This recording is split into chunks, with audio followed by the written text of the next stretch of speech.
Yeah, I suspect you may have committed an offence. Well, I haven't. Forgive me for not knowing the acting section. Okay, well, obviously, if you arrested me... Welcome to UK Audits Watch, where misconduct is exposed, police and legal encounters are examined, rights are defended, and accountability is demanded. In this episode, brought to you by Brett Chamberlain. Be sure to check the link below, subscribe to his channel, and give him the credit he deserves. Brett encounters one of the most revealing problems in modern policing: an officer who assumes a crime before understanding the law.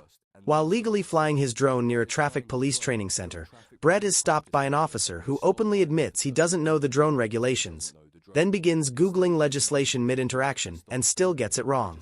It's a clear demonstration of how authority collapses when it isn't backed by knowledge, and how calm composure and factual understanding dismantle suspicion every single time. Right, go on then. Okay, so I'm quoting to you from the Civil Aviation Authority website. It says here, do not fly closer to people than 50 metres.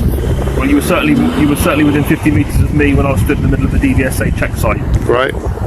Okay, so I suspect you of then breaching that regulation, so I'm asking for your details. Right, so which class of drone does that refer to? What weight is your drone? Am I required to answer that question? I'm not required to assist you in your investigation. You've now just looked on the CAA website. Yes. And found that drones that are below 250 grams, okay, you're allowed to fly closer to people than 50 metres and over their heads. So therefore you don't suspect me of committing an offence anymore, do you? Well, I'm not trying to trick you. You've come to a traffic officer's course. There's a number of officers in there doing some traffic work. Right. You're flying a drone over our heads. It's distracting us from our work, and it's potentially a safety issue.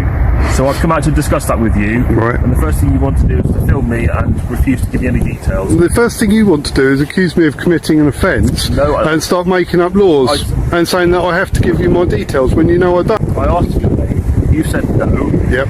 You then asked me quite understandably, do I have to? I've said, I suspect you may have committed an offence. You said, what offence? So I'm now looking at, if you want a specific action section, then I'll do what I can to try and find that for you. Well, do you want me to help you out with that? I'm not committing an offence.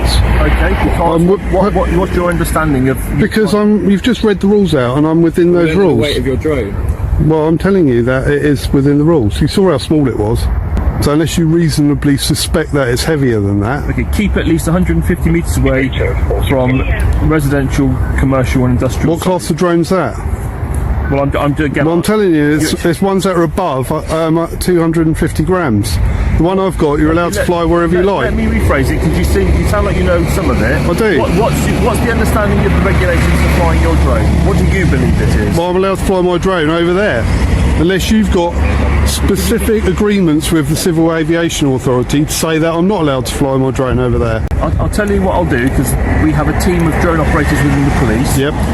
I will try and get hold of one of them. I'll say I've got a chap here who's not being very forthcoming with anything at all. I am. I've explained all the rules to you. You won't even tell me who you are. Well, why should I tell you who I am? So I know I'm not committing an offence. You haven't given me any rules. You've just said I'm allowed to fly my drone. Yeah. You haven't quoted any rules. Well, I have. I've explained to you, when you've read up those rules, I've explained to you that I know I am allowed to fly there because there's no legislation that says that I'm not allowed to fly there.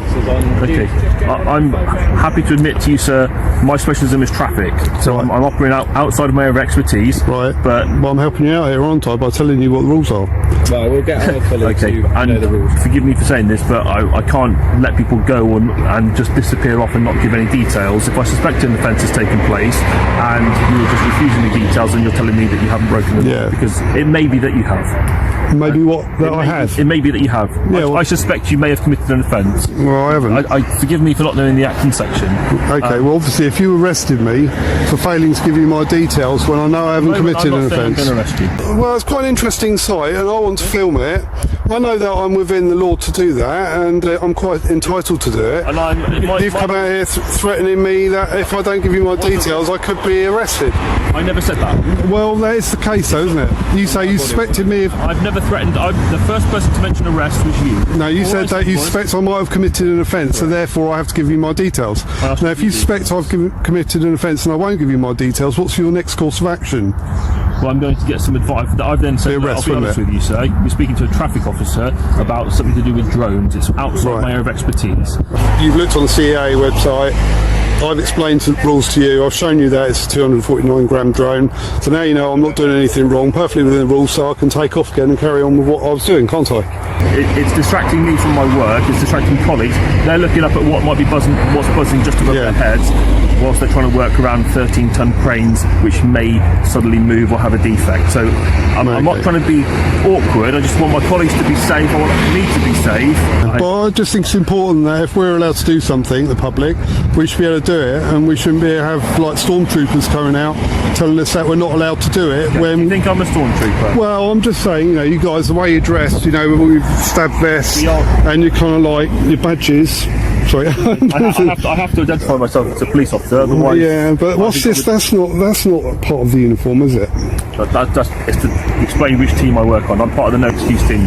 It's a traffic department within Exeter Road Policing.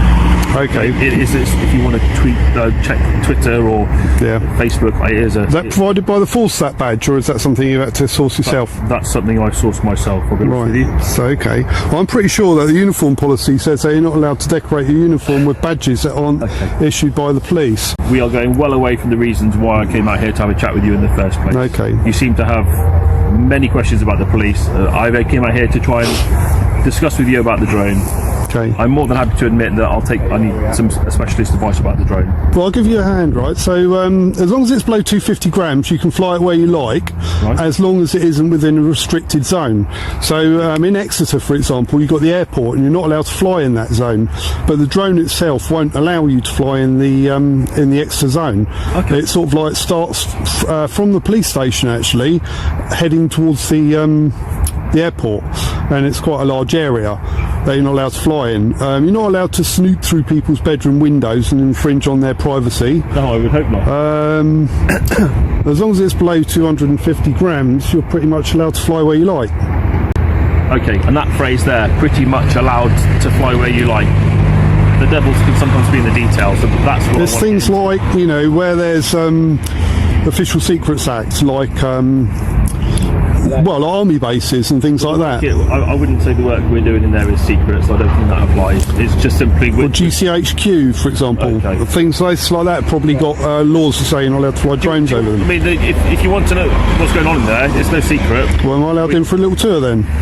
I'm happy to have a chat with you. It's just a bit awkward when this feels like you're doing an official interview with me. Well, if I'm looking over there, there's not much to see. I've already got a picture of that. Right, there we go. So my colleague there had a chat with the guys who work for the police and who operate drones. I'm told that there's no offence. But okay, I will say to you though, it is a little bit distracting. And sort of purely on a safety point of view, if you could avoid going over people who might be doing work that might require them a level of concentration. This video documents a calm but revealing encounter between a lawful drone operator and a police officer unfamiliar with the regulations he was attempting to enforce. Brett was flying a sub-250-gram drone near a traffic training site, an activity permitted under Civil Aviation Authority rules, when an officer approached claiming a possible offense. The issue quickly became clear. The officer relied on partial guidance, applied the wrong drone category, and admitted he did not know the relevant legislation while still requesting personal details. Brett remained composed, declined to provide information without lawful grounds, and accurately explained the legal framework governing his flight. As the conversation continued, the officer shifted from legal claims to safety concerns, none of which created a power to restrict lawful activity. Once specialist advice was sought, it was confirmed that no offense had occurred and Brett was free to continue. This encounter highlights an important public audit lesson. Lawful activity does not require permission, and suspicion must be based on clear legal knowledge, not uncertainty or discomfort. Calm communication, understanding the law, and respecting boundaries protect both public rights and professional policing standards. If you found this breakdown informative, please consider liking the video, sharing your thoughts respectfully in the comments, and subscribing for more clear, factual public audit analysis.